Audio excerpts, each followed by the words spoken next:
안녕하세요. 공부하는 의사 손정식입니다. 오늘은 감염 예방, 감염 치료에 대한 최신 연구 결과들을 소개해 드리겠습니다. 올해 10월 뉴 잉글랜드 저널 오브 메디슨과 자마에 발표된 논문들입니다. 먼저 10월 10일 NEJM에 발표된 논문을 보겠습니다. 이 논문은 너싱홈, 요양원에서 감염을 예방하고 병원 입원을 예방하기 위한 방법으로 디콜로나이제이션, 소독 방법의 효과를 본 논문입니다. 먼저 앱스트랙트를 간략히 보겠습니다. 요양원에 계신 분들은 대부분 노쇠한 노인으로 감염에 취약하고 감염으로 인한 입원 또는 기저질환의 악화로 인한 입원의 위험이 높고 다제내성균 발생의 위험이 높은 분들입니다. 이 논문은 요양원 단위로 클러스터를 만들어서 랜더마이제이션을 하고 탈짐락화, 디콜라이제이션을 전략을 시행한 요양원에서는 모든 일상적인 목욕과 샤워에 클로렉시딘을 사용하고 입원 후 처음 5일 동안은 코에 포비돈 요오드를 하루 2번, 그 다음은 격주로 5일 동안 하루 2번 투여해서 코에 있는 내성균 짐락을 없애는 치료의 효과를 대조군과 비교하였습니다. 이렇게 했더니만 감염으로 인한 입원이 감소하는 효과가 있었고 감염으로 인한 입원이 감소해서 그런지 모든 원인으로 인한 입원도 감소하는 효과가 있었습니다. 여기서 보이는 원들은 클러스터 단위로 되어 있는 요양원을 뜻합니다. 그와 함께 내성균의 발생도 감소하였는데요. MRSA나 VRE, ESBL 파지티브 균주들이 디콜라이제이션을 사용한 요양원에서 발생률이 적었습니다. 이 연구에서 사용한 클로렉시딘과 디콜라이제이션 방법을 소개해 드리겠습니다.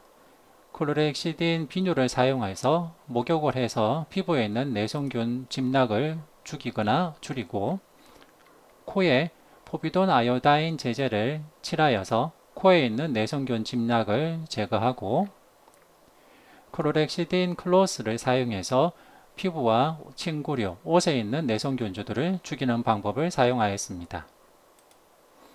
우리나라에서도 헥사메딘 같은 클로렉시딘 제제들을 가글로 사용하고 그 외에 다양한 클로렉시딘 제제들을 가지고 피부나 주변을 소독하고 헥사메딘 또는 클로렉시딘 제제를 가지고 피부를 닦는 다양한 제제들이 사용되고 있습니다.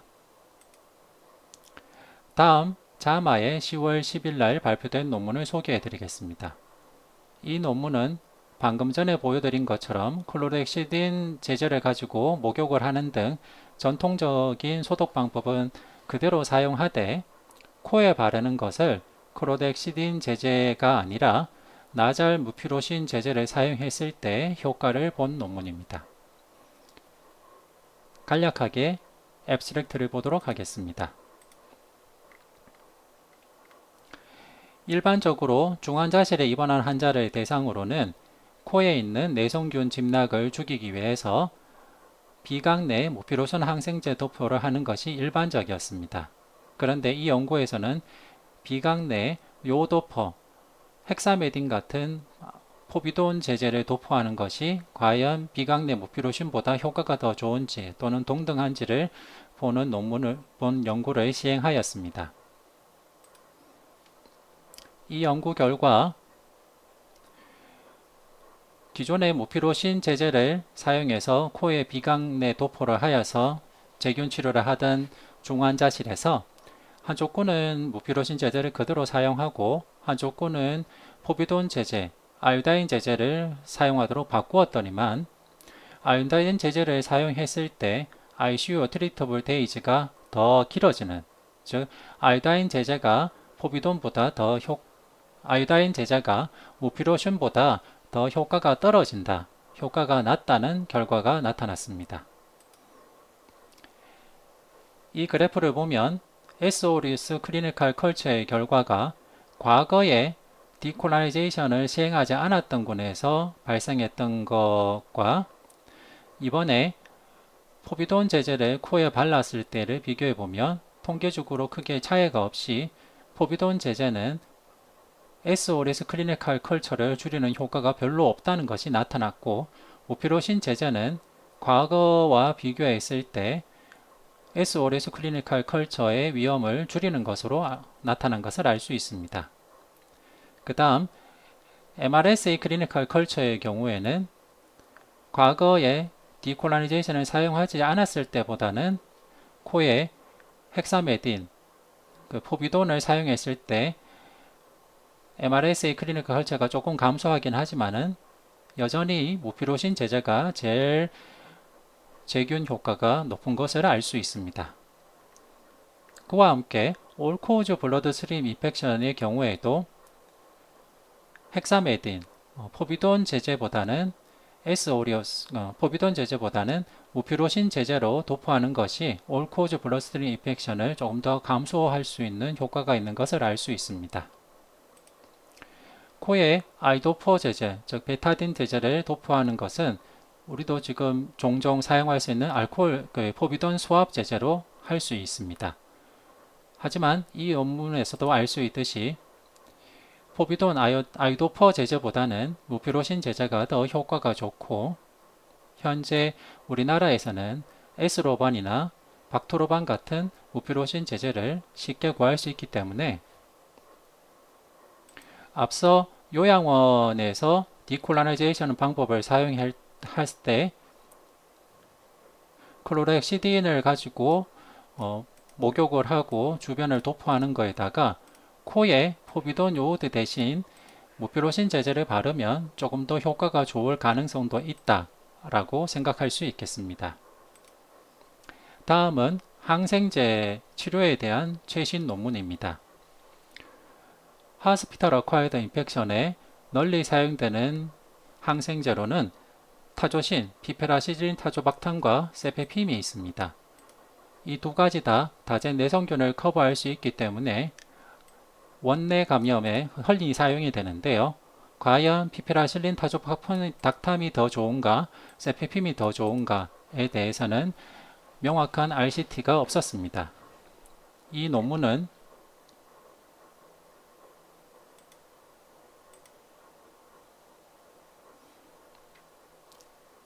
급성 감염으로 입원한 성인에서 세페핌과 피페라실린 타조박탐의 효과와 부작용을 비교한 논문인데요. 기존 연구 결과 피페라실린 타조박탐의 경우에는 급성 신장 손상의 위험이 조금 높을 가능성이 제기가 되었고, 세페핌의 경우에는 신경기능 장애의 위험이 조금 더 높을 가능성이 제기가 되었었습니다. 따라서 이런 부작용들까지 고려한 연구가 시행이 되었습니다. 여기서 본 어큐트 키드니 인저리의 크라이테리아는 스테이지 3 어큐트 키드니 인저리인데요.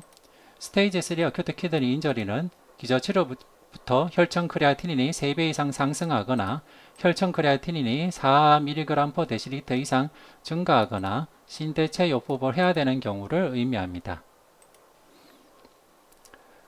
이렇게 효과와 부작용을 비교했을 때 세페핌의 경우에는 스테이지 3 어큐트 키드니 인저리의 발생률이 7%였지만은 피페라실린 타조박탐의 경우에는 스테이지 3 어큐트 키드니 인저리의 발생률이 7.5%로 세페핌보다는 피페라실린 타조박탐이 스테이지 3 어큐트 키드니 인저리의 발생 위험이 조금 더 높은 것으로 나타났습니다.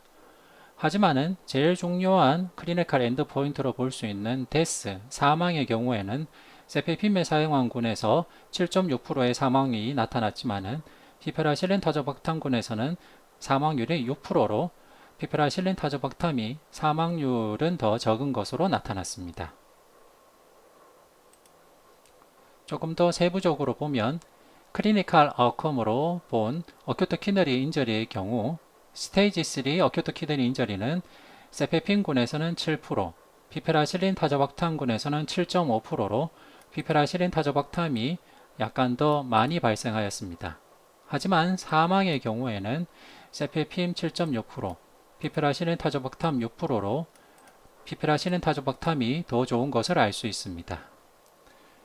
그와 함께 크레아티닌이 2배 이상 증가하는 키드니 인저리의 경우에도 세페핌은 1.3%였지만은 피페라실린 타조박탐은 2.4%로 스테이지 3 키드니 인저리처럼 크레아티닌이 2배 증가하는 경우도 피페라실린 타조박탐이 조금 더 높은 것을 알 수 있습니다. 하지만은 임상적으로 더 중요한 엔드포인트인 키드니 리플레이스먼트 테러피의 경우에는 세페핌군에서 3.3%가 시행된 데 비해 피페라실린 타조박탐군에서는 2.3%만 시행이 되어 사실상 크레아티닌이 증가하는 키드니 인저리는 피페라실린 타조박탐에서 조금 더 많이 나타나긴 하지만은 키드니 리플레이스먼트 테러피는 반대로 세페핌군에서 더 많이 발생하고 제일 중요한 엔드포인트인 사망은 세페핌군에서 조금 더 높은 것을 알 수 있습니다. 여기서 보시면 특히 sepsis가 있는 경우 대체로 피페라실린 타조박탐이 세페핌보다는 조금 더 좋은 것을 알 수 있습니다. 자마에 발표된 이 논문에서는 입원한 성인 중 급성신장 손상의 위험은 통계적으로는 세페핌과 피페라신 타조박탐 간의 차이가 없었지만은 신경학적 기능장애는 세페핌군에서 조금 더 높은 곳으로 나타났다고 결론을 내렸습니다. 세부적으로 봐도 코마나 데릴리움의 경우에는 세페핌군이 조금 더 나쁜 것을 보였습니다.